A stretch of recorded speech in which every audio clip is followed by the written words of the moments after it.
Kim here and welcome to another book review, and for this video it's Philip Pullman's The Golden Compass, and it took me a while to actually read this, and I think what actually got me into it is when Shout Amy rave about the upcoming new book and talk about this book again, the series. But this is the first book in the series, and I was like, wait, I own that, why haven't I read that after all these years? But I did watch the movie and then I read the book, and now here we go. I really like the cover of this because, you can see the compass is there, but what I don't like about this version is that the font is really small.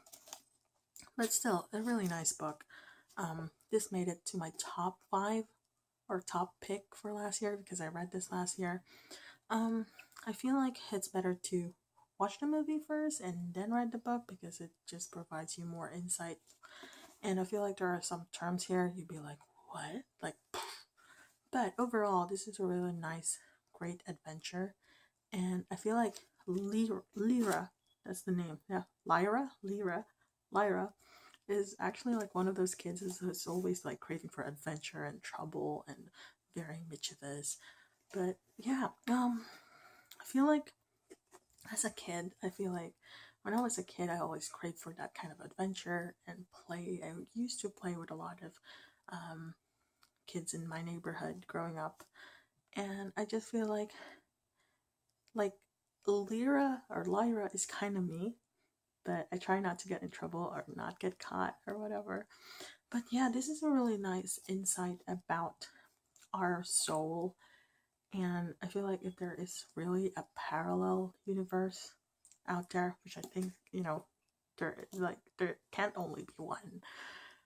I feel like this is one of those things. Like, I don't really know if my daemon would be like, I don't know what would my daemon would be like. I feel like I want it to be like a bird so it can fly and I can see whatever what's ahead. Yeah, I feel like I would be like one of those river folks. They have a hawk or something. I feel like my bird would be a willow, if ever. Oh, the polar bear in here is actually pretty nice, but it's just that so many bad things happen to him. It just torn him into pieces. But the way Lyra and the sorry, I'm butchering this, but the way they bond, Lyra and the bear, is just like, oh my god. Like, Lyra melts the bear's heart. Who's like, yeah, I'm gonna help you. Got this. Let's go. This is where your armor is. Let's go. But it's just really crazy. All the things that's happened in this book.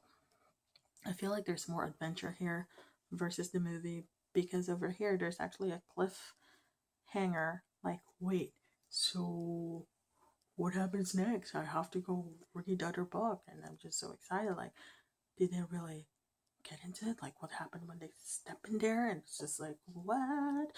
And I don't know, for some reason I forgot that about Lyra's mom and dad, and then I'm just like, wait a minute, I think.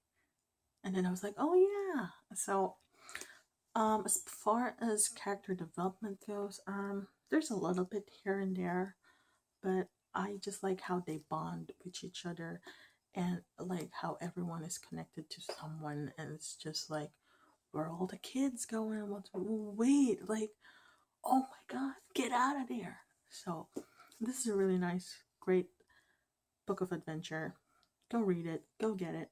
I love it. I'm also going to link Amy's channel below and her review, because I cannot articulate myself well for this awesomeness. So hope you have a good one.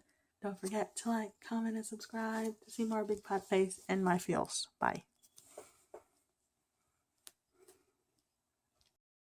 So if you ask me whether I like the movie versus the book, I feel like the movie provides more insight what the world is like, but the book actually got more details about the world in itself.